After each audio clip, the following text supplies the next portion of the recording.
Towson, Baltimore, and Luke is here as well. Luke will have all the good questions today, right? I mean, you're going to do the football stuff. I'm going to talk German. I'm going to talk about upbringing, Phoenix Suns mom, Nebraska. There's something else we had to do. Oh, the cool little kid that came up to meet you. Oh, Jason? Yeah, well, he was 6, and he was small. He was a tall 6-year-old, that is for sure. He's very tall. Very tall. Yeah. And he came up and he said, hi. And that's about it. It reminded me, I swear to God, if you've seen like A Christmas Story, remember when Ralphie went up to Santa Claus and was just like, you know, I mean, it was sort of like that, right? Yeah, it was. And Alex was like really trying really hard, like, what's your name? How old are you? What sport you play? What'd you have for dinner? And the kid was just like, hi. And he high-fived you, man. It was awesome. It was very cool. Honestly, it reminded me of when I met Cal Ripken when I was 11 and waiting in line to get his autograph, thinking of all the things I wanted to say, and hi. Yep. How are you?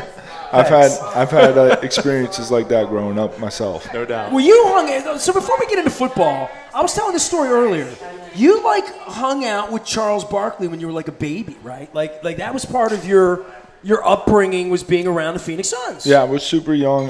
My mom started the Phoenix Suns dance team, and then so she would always have her practices right there in the stadium. And then Charles Barkley came out, and I have very few memories of it. But do you have a picture of did Barkley hold you when you were little or something? Oh yeah. He used to pick me up, and I would slam dunk the ball and. So see, we need to get these on the Jumbotron at the Ravens games. When they do flashback. Did you watch Monday Night Football? They did Allen Robinson. I saw that. Did you see that? I saw that. So when you have cute kid pictures, because you're going to be on Monday Night Football, you're like, Alex Lewis, Nebraska, or whatever high school, whatever you do.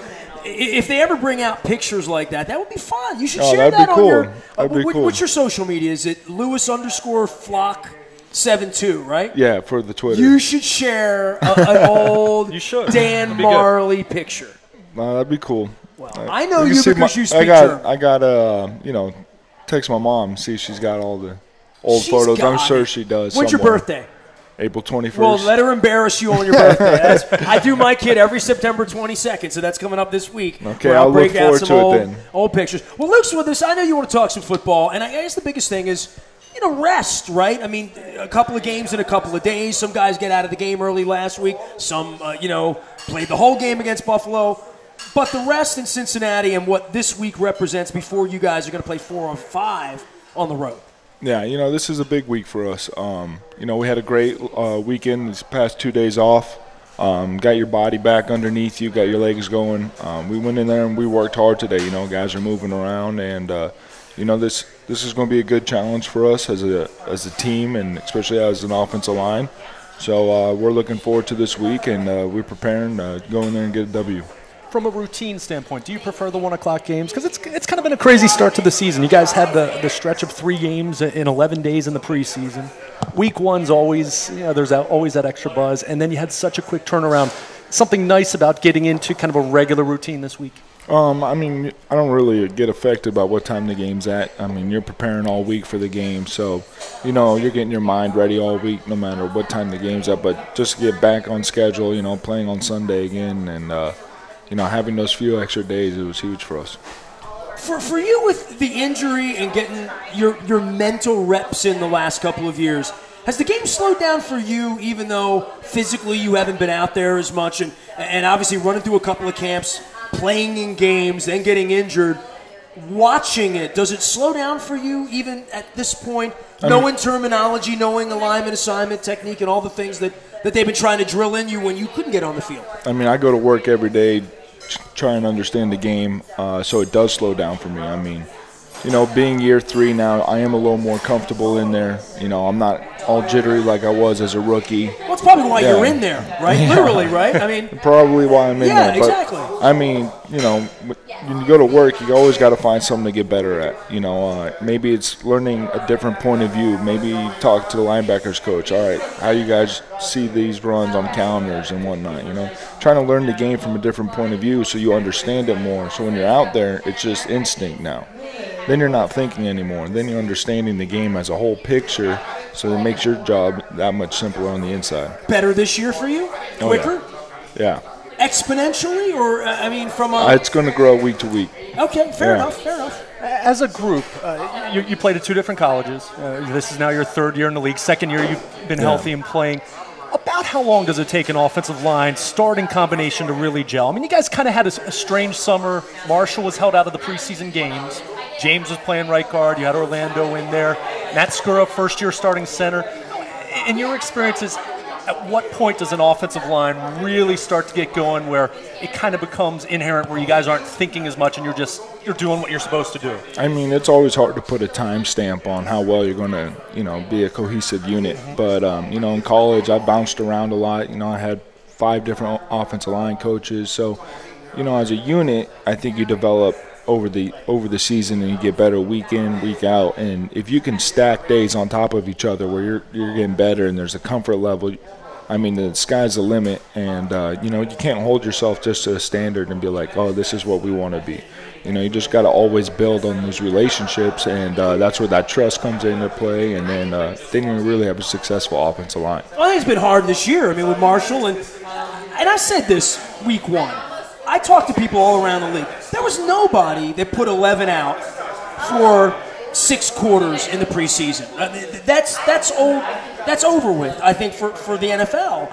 And you guys didn't have that sort of time to say, all of us are going to be in there all the time. But practice field, that's where you had to make it happen, because it wasn't going to happen in the preseason games, right? Yeah, and in practice, you always got to communicate and have a fun time when you're out there together joking around, but you also got to take it serious to the point where if you're running an outside zone, then, Ronnie's going to be there to cut off when I'm climbing to a second level.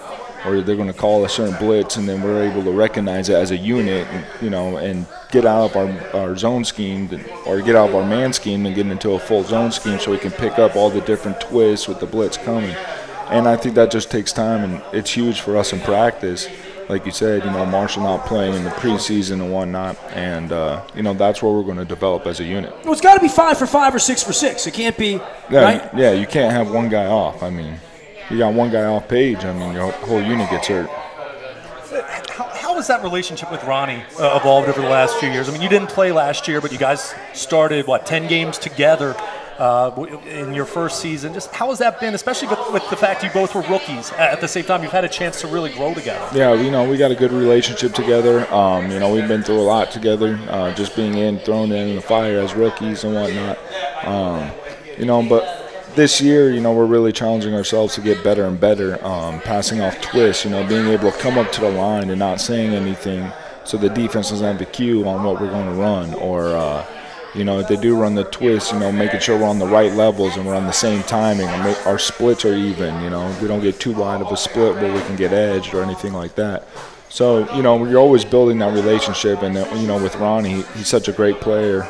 He understands the game so well. He's easy to talk to when it comes to that kind of stuff. And I think that's where we've thrived off of one another.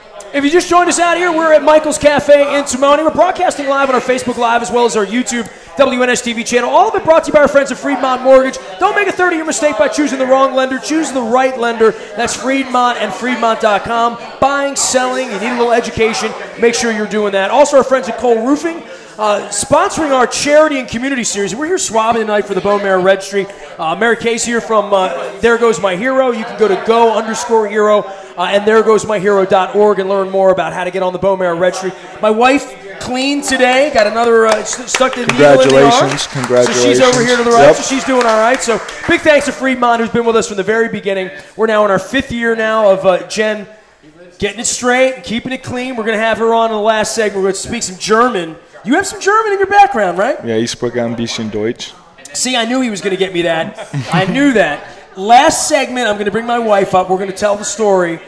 That's how I know you, right? Like, I was in the locker room talking to another offensive lineman. I don't even know who it was. Somebody was on the team 2 years ago. Jensen? Jensen. Right so Jensen. And I had dinner with Jensen down in Tampa back during the Stanley Cup semifinals. And I was talking to Jensen about this or that or the summer, and everybody always, all the veteran players would say, how's your wife? How's your wife? I mean, Buck Allen never sees me. He never asks how I'm doing. So it bothers me with Buck. But Buck, how's your wife doing?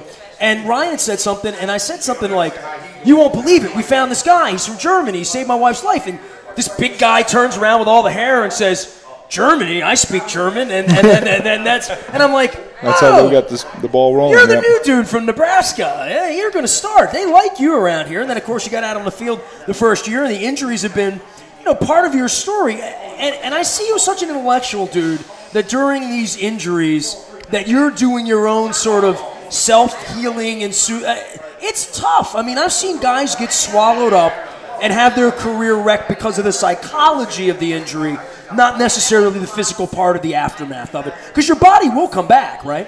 Oh, yeah. It'll come back. I mean, you can't take it too serious when it comes to the psycho part. You just got to go in and one day at a time and get better.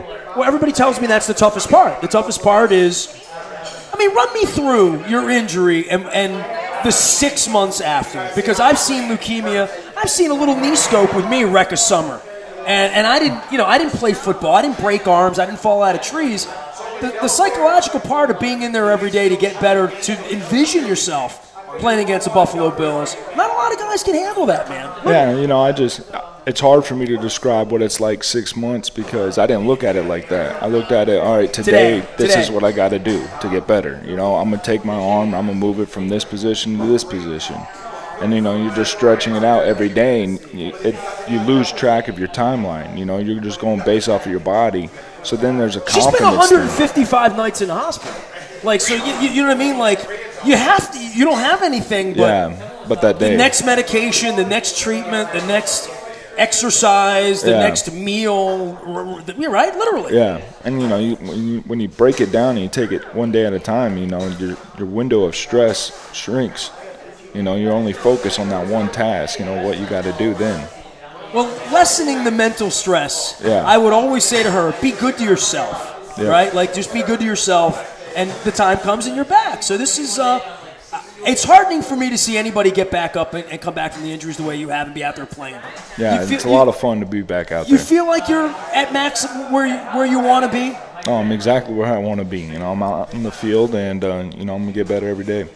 They threw a lot at you this spring and summer. There was a lot of talk about replacing Ryan Jensen. Skura's the starting center now. They've kept you at left guard. But what was that like, getting to learn the center position? Because I'm asked about it a lot. It's nothing against Matt. He's a starter. He proved that this summer. But what was it like for you learning that position? And almost like it gave you a new toy in addition to getting back on the field. Have you ever done it? In high school. Yeah. Okay, all right, yeah. Well, growing up, my father was a center, so sure. Every drill I did growing up, I wanted to be a center. Yeah, okay. So he knew you were right-handed before left-handed. Yeah, right? It was a little second nature there, but it was a challenge. Coming back and they're saying, "Are you going to be in there practicing center?" Haven't done it at this level. Didn't do it at the college level, but.